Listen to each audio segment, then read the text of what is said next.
Sabarmati online classes में आप सभी का स्वागत है। तो इस वीडियो में हम क्लास 12th केमिस्ट्री के अंतर्गत इम्पॉर्टेंट रिएक्शन जो कि है नाभिक रागी प्रतिस्थापन अपक्रिया, इसको कवर करने वाले हैं। इसमें SN1 और SN2 इसके प्रकार को भी कवर करेंगे। तो चलिए सबसे पहले समझ लेते हैं नाभिक रागी किसे कहते हैं। तो यहाँ पर हम रफ का यूज़ करते हैं। सबसे पहले बात कर लेते हैं नाभिक की। किसकी बात करते हैं?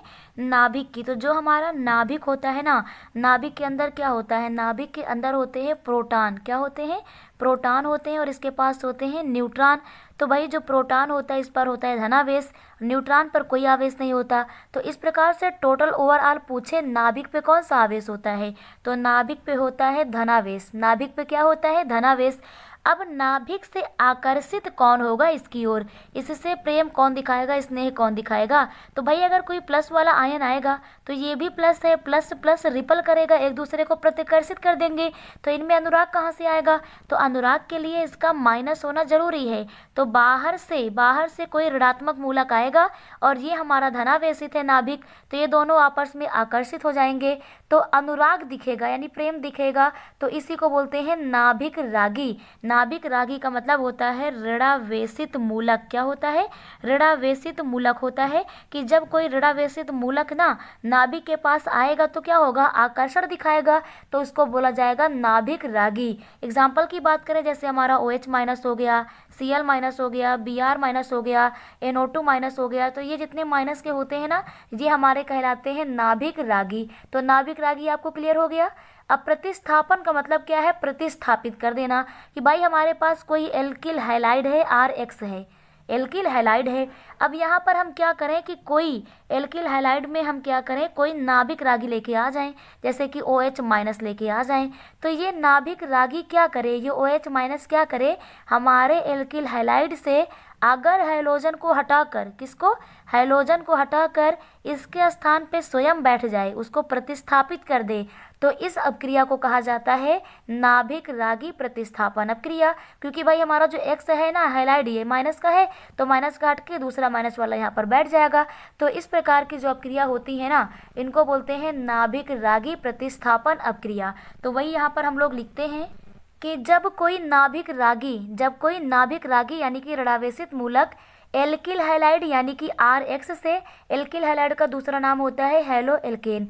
तो जब कोई नाभिक रागी एल्किल हैलाइड यानी RX से यानी कि हेलो एल्केन से हैलोजन को यानी कि X को विस्थापित करके स्वयं उसका स्थान ग्रहण करता है, तो इस प्रकार की अपक्रिया को क्या कहते हैं? नाभिक रागी प्रतिस्थापन अपक्रिया कहते हैं।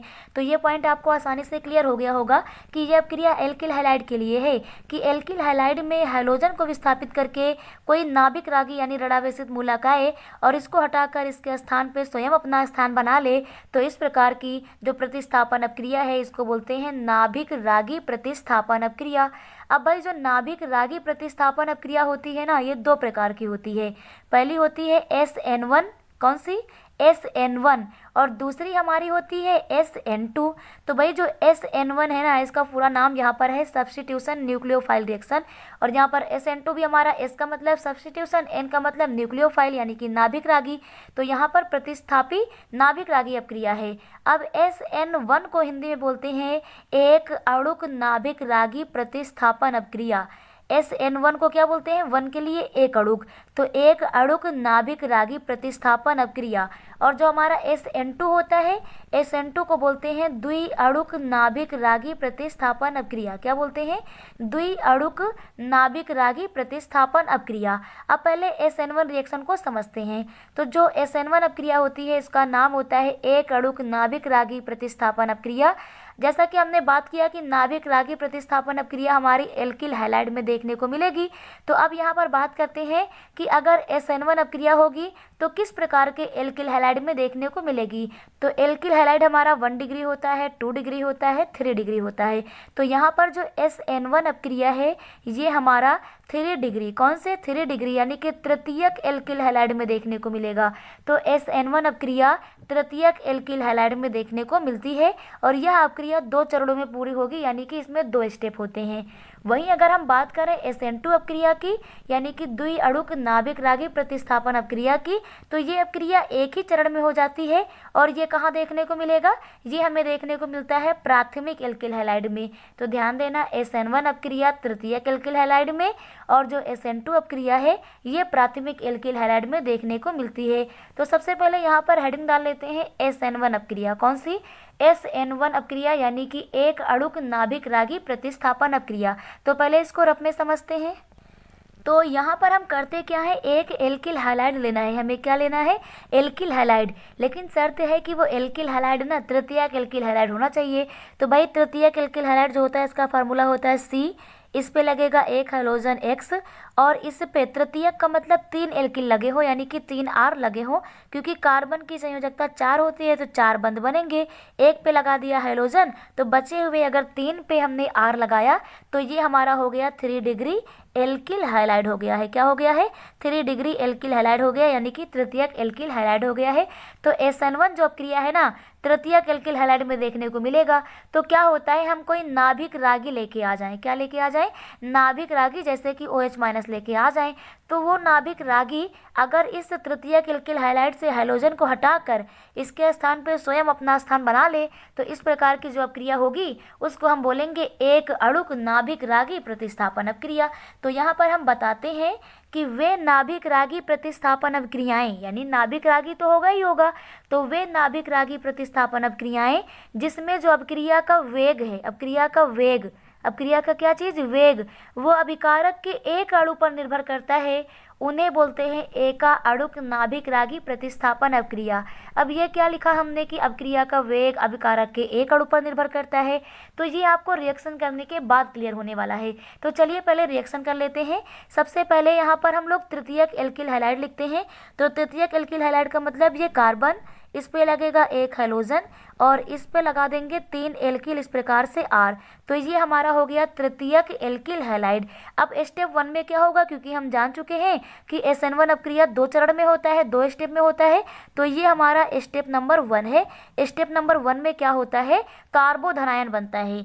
भाई यहाँ पर जो बंध बना हुआ है ना, इस बंध में 2 इलेक्ट्रॉन है, एक इलेक्ट्रॉन हाइड्रोजन का और एक इलेक्ट्रॉन कार्बन का है। तो कार्बन अपना इलेक्ट्रॉन हाइड्रोजन को देता है, किसको देता है, हाइड्रोजन को।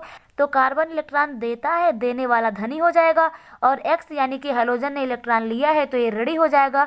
तो पहले स्टेप में क्या होगा, इस प्रकार से ये कार्बन यहाँ पर लगे हुए 3 एल्किल हो जाएंगे और कार्बन ने अपना इलेक्ट्रॉन दे दिया तो कार्बन के ऊपर प्लस का चार्ज आ गया और X ने, हाइड्रोजन ने इलेक्ट्रॉन लिया है तो ये X माइनस का हो जाएगा, इसने इलेक्ट्रॉन लिया है, बीच में लगा देते हैं प्लस। तो इस प्रकार से हमारा ये कार्बोधनायन प्राप्त हुआ है, कार्बन का धनायन। इसका नाम क्या है, इसका नाम है कार्बोधनायन। तो इस प्रकार से स्टेप फर्स्ट में हमारा कार्बोधनायन बनता है। क्या बनता है, कार्बोधनायन बनता है। इसके बाद सेकेंड स्टेप की ओर जाते हैं। तो स्टेप नंबर 2 में क्या होगा, स्टेप नंबर 2 में ये होगा कि जैसे ही कार्बोधनायन बन गया, इस धनायन को देख के जो नाभिक रागी है ना, ऋणावेशित मूलक, वो आकर्षित होगा। तो यहाँ पर स्टेप 2 में क्या होगा कि ये हमारा हो गया कार्बोधनायन। क्या बना दिया, कार्बोधनायन। अब यहाँ पर एक नाभिक रागी लेके आना है। मान लीजिए हम OH- लेके आ गए। अब ये OH- कहाँ से आया, तो हो सकता है किसी क्षार से आया हो, NaOH से, या KOH से, या जल से आया हो, HOH से, यहाँ से। तो आपको केवल ये ध्यान देना है कि नाभिक रागी होना चाहिए, कहाँ से आया उससे फर्क नहीं पड़ना है। तो यहाँ पर हमने OH- ले लिया और ये प्लस निगेटिव, प्लस माइनस एक दूसरे से आकर्षित हो जाएंगे। तो यहाँ पर बनेगा क्या, यहाँ पर बनेगा R और यहाँ पर हमारा हो जाएगा ये C और ये R और नीचे R और यहाँ पर इसका पॉजिटिव इसका निगेटिव, इन दोनों को आकर्षित कर लेंगे तो यहाँ पर हो जाएगा OH और चार्ज कैंसिल हो जाएगा। तो इस प्रकार से यहाँ पर हमारा ये प्राप्त हो जाता है 3 डिग्री एल्कोहल। तो ये 3 डिग्री एल्कोहल प्राप्त हो गया।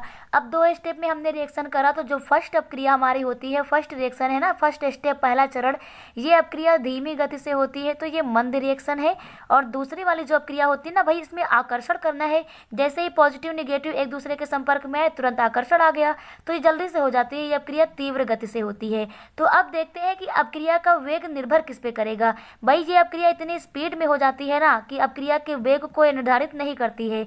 तो चरण जो नंबर 1 है ना, स्टेप फर्स्ट, ये अभिक्रिया के वेग को निर्धारित करती है। तो पहला जो है आपको ध्यान रखना है कि जो धीमा अभिक्रिया होगी ना, मंद अभिक्रिया होगी, यही अभिक्रिया के वेग को यहाँ पर निर्धारित करती है।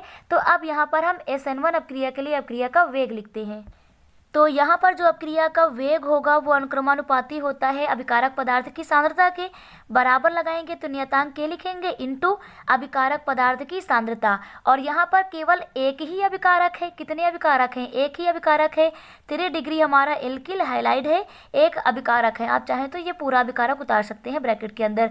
तो इसमें अभिकारक कितने हैं? एक है। तो इसलिए अभिक्रिया का जो वेग है ना, वेग वो अभिकारक की, किसकी? अभिकारक की। अभिकारक जो अणु हैं उन पर केवल एक अणु पर निर्भर कर रहा है। कितने? अभिकारक के केवल एक अणु पर अभिक्रिया का वेग निर्भर कर रहा है। इसलिए इसको हम एका अणुक क्या बोलते हैं? एका अणुक नाभिक रागी प्रतिस्थापन अभिक्रिया बोलते हैं। तो यहाँ से डिफिनीशन हमने लिखा कि वे नाभिक रागी प्रतिस्थापन अभिक्रियाएं जिनमें जो अभिक्रिया का वेग है ना, अभिक्रिया का वेग वो अभिकारक के एक अणु पर निर्भर करता है। तो उस प्रकार की रासायनिक अभिक्रिया को बोलते हैं एका अणुक नाभिक रागी प्रतिस्थापन अभिक्रिया। तो ये अभिक्रिया आप लोगों को क्लियर हो गई होगी, 2 स्टेप में हमारी कवर हो जाती है। अब देखते हैं SN2 अभिक्रिया क्या होती है।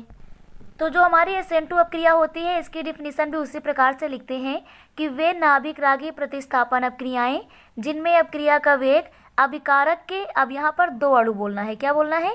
2 अणुओं पर निर्भर करती है, उसे द्विअणुक नाभिक रागी प्रतिस्थापन अभिक्रिया कहते हैं। तो यहाँ पर आपको ध्यान देना है SN2 अभिक्रिया जो होती है ये मुख्यतः प्राथमिक यानी कि 1 डिग्री एल्किल हैलाइड में देखने को मिलती है। तो यहाँ पर 1 डिग्री एल्किल हैलाइड का फार्मूला लिखते हैं C, इस पे लगा हुआ एक हैलोजन और एक ही R लगाना है, एल्किल समूह 1 लगेगा। बाकी जो कार्बन की संयोजकता है वो हाइड्रोजन से कंप्लीट हो जाएंगी। अब यहाँ पर आपको ध्यान देना है, अगर जैसे हमने SN1 अभिक्रिया में किया था वही काम यहाँ करें तो किस प्रकार से होगी रिएक्शन। तो रिएक्शन हमारी कुछ इस प्रकार से हो जाएगी कि ये हमने क्या ले लिया है? हमने ले लिया है 1 डिग्री एल्किल हैलाइड। अगर इसमें हम SN1 की अभिक्रिया की तरह ही करें कि ऐसे इसको इलेक्ट्रॉन X को दे दें और यहाँ पर एक कार्बोधनायन बना लें, तो कार्बोधनायन कुछ इस प्रकार से बन जाना है और बगल में X माइनस हो जाना है। तो ये कार्बोधनायन ना 1 डिग्री कार्बोधनायन है भाई, 1 डिग्री एल्किल हैलाइड लिया है तो 1 डिग्री कार्बोधनायन बनेगा। तो आपको यहाँ पर ध्यान रखना है नोट पॉइंट। नोट पॉइंट ये कहता है ना कि जो तृतीयक हमारा कार्बोधनायन होता है वो ज़्यादा मजबूत होता है, ज़्यादा स्थायी होता है, उससे कम द्वितीयक कार्बोधनायन होता है और सबसे कम स्थायी जो होता है वो हमारा प्राथमिक कार्बोधनायन होता है। और यहाँ पर बनना प्राथमिक कार्बोधनायन है तो ये तो स्थायी नहीं होगा। तो इसलिए SN2 अभिक्रिया में कार्बोधनायन नहीं बनता है। SN2 अभिक्रिया में कार्बोधनायन नहीं बनता है। फिर यहाँ पर क्या होता है? SN2 अभिक्रिया में डायरेक्ट नाभिक रागी आता है। कौन आता है? नाभिक रागी आता है।